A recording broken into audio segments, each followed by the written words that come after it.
उपाध्यक्ष महोदय, मैं इस बिल का समर्थन करता हूं। मुझे प्रसन्नता है कि कृषि मंत्री महोदय एक बिल लाए हैं, लेकिन दुख है कि जैसा बिल लाया जाना चाहिए था वह नहीं आया।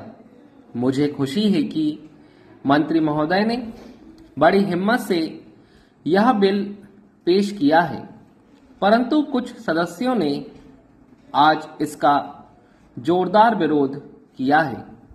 उन्होंने इस बात की ओर ध्यान नहीं दिया कि जब तक जंगलों को हम बचाकर नहीं रखेंगे और जमीन पर अनुचित कब्जा करने की लोगों की जो आदत है उसको नहीं रोकेंगे, तब तक हम जंगलों को नहीं बचा सकेंगे। हमारे सामने देश की जो एक अन्य सबसे बड़ी समस्या है वह है बेरोजगारी। उसे यही एक विभाग है जो सबसे ज्यादा दूर करता है। आदिवासी लोगों को, गरीब और पिछड़े लोगों की जंगलों से ही रोजी रोटी चलती है। ऐसे काफी लोग हैं जो जंगलों से ही फल फूल द्वारा भोजन प्राप्त करते हैं। मैं इस विषय में मंत्री महोदय का ध्यान आकृष्ट करना चाहता हूं। मेरा क्षेत्र अंडमान निकोबार द्वीप समूह है जो बहुत हरा भरा है। यहाँ काफी जंगल है, उनको काटा जा रहा है।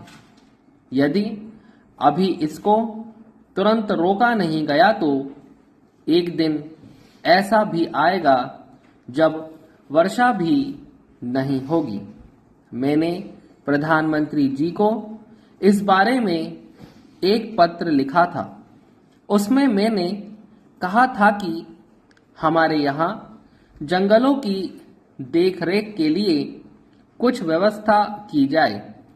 इसके बाद एक समिति बनी जिसको वहां जाकर सारी चीजों को देखना था तथा उसकी सिफारिश के अनुसार ना वहां काम होना था।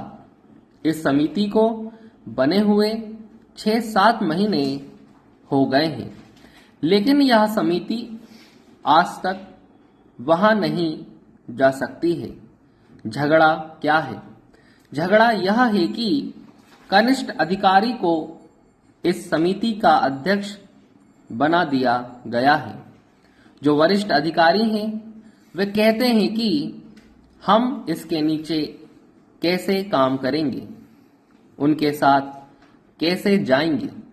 इसलिए यह जो चीज है इसकी तरफ आपका ध्यान जल्दी से जल्दी जाना चाहिए और आपको इसको देखना चाहिए। हमारी जो अर्थव्यवस्था है वह जंगलों पर आधारित है। जो गरीब लोग हैं उनका गुजारा इनसे ही चलता है। जो इमारतें हैं वे लकड़ी की ही बनती है। ईंटें वहां नहीं होती हैं। सीमेंट का वहां कोई कारखाना नहीं है। इधर से ही वहां सीमेंट जाता है। उतने सीमेंट से सरकारी काम भी पूरा नहीं हो पाता है, तो वह लोगों को कैसे मिल सकता है? आज सारे देश में एक चर्चा चल रही है कि अंडमान में बहुत लकड़ी है। असम से लकड़ी नहीं आती है, चूंकि वहीं से आ सकती है, इसलिए वहां पर भी इसकी कीमत बहुत ज्यादा हो गई है और वह असम से लकड़ी ना आने के कारण से हुआ है। लकड़ी के दाम आज इतने बढ़ चुके हैं कि वहां के बेचारे गरीब लोगों को तो अपने घर बनाने तक में भी बहुत बड़ी कठिनाई का सामना करना पड़ रहा है।